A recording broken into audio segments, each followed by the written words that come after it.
हम जो लोग पंजाब से हैं ना, और जो पंजाबी कमेंट्री कर रहे हैं, मतलब वही डायलॉग दिमाग में आ रहा है पिछले कुछ सालों से। हे प्रभु, हे प्रभु, कृष्ण जगन्नाथम मुरारी, ये क्या हुआ? ये बार बार क्यों हो रहा है?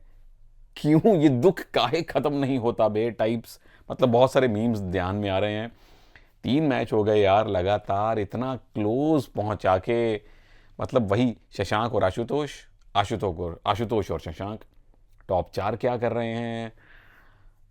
मतलब जैसे घर वाले कहते थे ना कि हमने तो इसको कुछ कहना ही छोड़ दिया है, तब मुझे लगता है कि मुझे पंजाब के साथ यही करना पड़ेगा। हमने तो आपको कुछ कहना ही छोड़ दिया है। बाकी आप लोगों का स्वागत है। मैं हूं क्रिकेट का कहानीकार। कल के मैच की और आज जो धोनी साहब की टीम मैच खेल रही है चेन्नई में, आज मेहमान होगी लखनऊ की, उनकी बातें करते हैं। आइए, स्वागत आप सबका। गुरदास मान दा छल्ला ते विराट कोहली दा थोड़े पंजाबियों की लस्सी मिठी है ना, अफगानियों की जलेबी भी मिठी है। पंजाबियों ਨੂੰ ਤੀਜੀ ਵਾਰ ਭੰਗੜਾ ਕਰਨ ਦਾ ਮੌਕਾ ਦਿੱਤਾ ਗਿਆ। मतलब मेरे अंदर से जो ये लावा फूटा है पंजाब फैन होने के कारण, कृपया उसको अन्यथा ना ले। मतलब ये गलत है, ये ऐसा नहीं होना चाहिए। 3 मैच क्लोज आपने हारे हैं। कहाँ 14 पे 4 आउट हो गए थे और हमें लगा चलो 10-12 ओवर में शायद ये मैच खत्म। 20वीं ओवर में खत्म हुआ और 20वीं ओवर तक जीत की उम्मीद थी। आशुतोष शर्मा, शशांक सिंह, 2 नायाब हीरे पंजाब ने लिए हैं। अब ट्रॉफी वॉफी तो मुझे पता नहीं, बहुत लंबा सफ़र है। टॉप 4 में पहुंचना भी बहुत बड़ी बात है, लेकिन आपने 2 नायाब खिलाड़ी भारतीय क्रिकेट को गिफ्ट कर दिए हैं। और 1 मिनट रुकिए, ये जो फाइल है ना, एक शशांक की, एक आशुतोष की, ये मजबूत होती जा रही है हर बीतते मैच के साथ। अमेरिका, वेस्ट इंडीज जाने के लिए कैसे आप आशुतोष को, शशांक को इग्नोर करेंगे? नजर रखियो, नजर रखियो सेलेक्टर साहब, इन दोनों पे नजर रखियो। ये हीरे हैं पंजाब के, भारत के। बाकी well done to Mumbai. Under pressure आप दरके नहीं, एक बार तो दरका दिया था तकरीबन आपको जसप्रीत बुमराह। मतलब उनकी यॉर्कर्स, फिर सरपंच साहब का वो 19वां ओवर पकड़ना, खुद पे भरोसा दिखाना। अच्छी गेंदबाजी अंतिम ओवर्स में हुई है, आपने खुल के रन नहीं बनाने दिए आखिरी 3-4 ओवर्स में। बहुत बहुत मुबारक मुंबई को। और चलो कोई बात नहीं, पंजाब वाले अगला मैच जीतेंगे। साथ में जीत के एक और नायक सूर्य कुमार यादव, उनको बिल्कुल भूलना नहीं बनता है। मतलब उन्होंने धारा हुआ है, उन्हें तय किया हुआ है, या तो तुम्हारा भाई 0 बनाएगा, बन गया, हाँ 0 बनाएगा, या 70 में बनाएगा। मतलब वो धागे के 2 छोर में, या इस छोर में रहेंगे या इस छोर में रहेंगे। छोरा ये कमाल का है, यादव साहब कमाल कर रहे हैं। और जेराल्ड कोएट्ज़े, बेहतरीन आपने बॉलिंग की है भाई।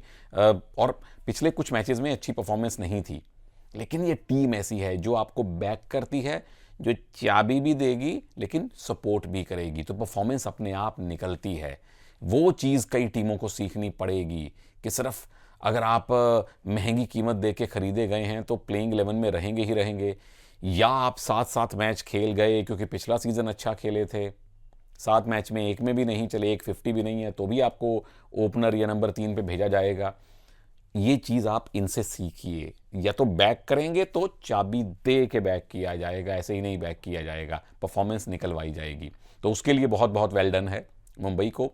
अब आज के मैच की चर्चा करता हूं। लखनऊ मेज़बानी कर रही है प्रभु लोग चेन्नई की। वो चेन्नई जो अपने घर के बाहर मतलब कभी तो अप्रत्याशित जीतती है तो कभी हारती है। वो चेन्नई जिसकी जीत से ज़्यादा चर्चे उसके हार के होते हैं, जिसकी जीत हार से ज़्यादा चर्चे थाला फॉर अ रीज़न के होते हैं। मतलब हम तो नंबर 7 के कनेक्शन ढूंढते हैं जब जब चेन्नई की टीम खेलती है। तो इस मैच की क्या कहानियां हैं? पहली कहानी ये है प्रभु लोग कि लखनऊ के बैटर्स भगवान भरोसे चल रहे हैं। सरपंच साहब राहुल, शुरुआत बुरी नहीं थी, आपने भी फाइल तैयार करनी है अपनी वर्ल्ड कप जाने के लिए। अब उस फाइल में संजू सैमसन का दावा आपसे मजबूत होता जा रहा है, ऋषभ पंत का दावा बहुत मजबूत हो गया है, तो राहुल साहब को चलना ज़रूरी है। साथ में Quinton de Kock, Marcus Stoinis, Devdutt Padikkal तो खैर बाहर बिठा दिए गए हैं। तो बैटर नहीं चल रहे। दीपक हुड्डा को 1-2 मैचेस में मौका मिला, नहीं बहुत ज़्यादा उन्होंने प्रभावित किया, पर मैं दीपक हुड्डा को देखना चाहता हूं क्योंकि एक उपयोगी ऑलराउंडर हैं, उनसे बॉलिंग भी करवाई जाए। लेकिन मुख्य बल्लेबाजों का ना चलना, ये एक लखनऊ के लिए नरमी गर्मी जो दिखा रहे हैं वो, ये उनके लिए एक चिंता का विषय है। कहानी नंबर 2, जो आपका सकारात्मक पहलू, वो ये कि निकलस पूरन और आयुष बदौनी, उनका नाम ही धोनी से राइम करता है भाई। और पूरन तो फिर आपको पता ही है, पूरन सिंह दैट मतलब पंजाबी मुंडा, मतलब जो भी है भारतीय मूल के हैं। दूसरा नाम उनका बिल्कुल भारत में काफ़ी सुना जाता है, पूर्णचंद मिलते हैं उड़ीसा में, बंगाल में, पंजाब में, हरियाणा में पूरन सिंह मिलते हैं। तो मतलब ठीक है, दोनों का अपना अपना कनेक्शन है। ये 2 बल्लेबाज हैं जो आपके लिए बेहतरीन काम कर रहे हैं, और जो आपके लिए बेहतरीन काम कर रहा है उसको बैक कीजिए। पंजाब वालों, आशुतोष शशांक को भेजिए नंबर 3-4 पे, जो चल रहे हैं उनको ज़्यादा ओवर दीजिए। क्यों उनको आप सिर्फ फिनिशर के रोल में रखे हुए हैं? तो पूरन, बदौनी यही टीम को संभाले हुए हैं। कहानी नंबर 3 और 4 बहुत अच्छी नहीं है। रवि बिश्नोई, आपकी फाइल जो है वो थोड़ी सी अभी हल्की प्रतीत हो रही है प्रभु, क्योंकि बहुत अच्छी बॉलिंग नहीं जा रही, फास्ट बहुत जा रही हैं गेंदें। मतलब ये एक ऐसा युग आ गया है जब फास्ट बॉलर स्लोअर्स फेंक रहे हैं और जो स्लो बॉलर हैं, स्पिनर हैं, वो फास्ट फेंक रहे हैं। सब प्रभु की माया है, पर रवि बिश्नोई से बेहतर प्रदर्शन की उम्मीद है। लाजवाब वो स्पिनर हैं, उम्मीद करते हैं इस मैच में अच्छा करेंगे। अगली कहानी मयंक यादव, मतलब एक मैच में आपने 153-54 दिखाई, अगले मैच में 55-56 दिखा दी, उसके बाद आप खुद ही दिखाई नहीं दिए, चोट आ गई। तो ये एक निरंतरता जो है वो बॉलर्स के लिए बड़ी ज़रूरी है। अगर आप एक्सप्रेस बॉलर हैं, 140, 45, 50, 55 वाले बॉलर हैं, तो फिर निरंतरता से वो स्पीड निकालना और इतनी स्पीड निकालने के चक्कर में खुद को चोटिल ना करवाना, ये एक चुनौती रहती है। और मयंक भाई बिल्कुल भारत के भविष्य का पेस हैं। उम्मीद करते हैं, प्रार्थना करते हैं कि फिट हों, वापस एक्शन में आएँ।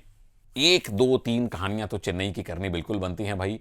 पथिराना, वो जो उनके स्लिंगिंग यॉर्कर आते हैं, मतलब आप बुमराह की बात कर लें, आप नटराजन की बात कर लें, आप अर्शदीप के यॉर्कर पढ़ नहीं रहे, पथिराना जब भी आते हैं तो आप उनसे यॉर्कर्स की उम्मीद करते हैं, और वो खिलाड़ी उम्मीदों पे खरे उतरते हैं। पिछले मैच में मुंबई के खिलाफ, मुंबई के लिए बुमराह ने पिछले मैच में पंजाब के खिलाफ यॉर्कर्स दिखाए हैं, और पथिराना से वही गिट्टा तोड़ यॉर्कर, जो हम पंजाबी में कहते हैं, हिंदी में क्या कहेंगे, टखना तोड़ यॉर्कर, वो आप उम्मीद कर सकते हैं। शानदार दुबे, ये चेन्नई के संदर्भ से दूसरी कहानी है। शानदार शिवम, शानदार शिवम, ये ठीक है, अनुप्रास अलंकार आ गया है, हिंदी वाले टीचर, मुझे अभी भी याद है। तो शानदार शिवम, उनकी फाइल पहले ही मजबूत थी, अब और मजबूत होती जा रही है, और हम उन्हें बॉलिंग करते देखना चाहेंगे।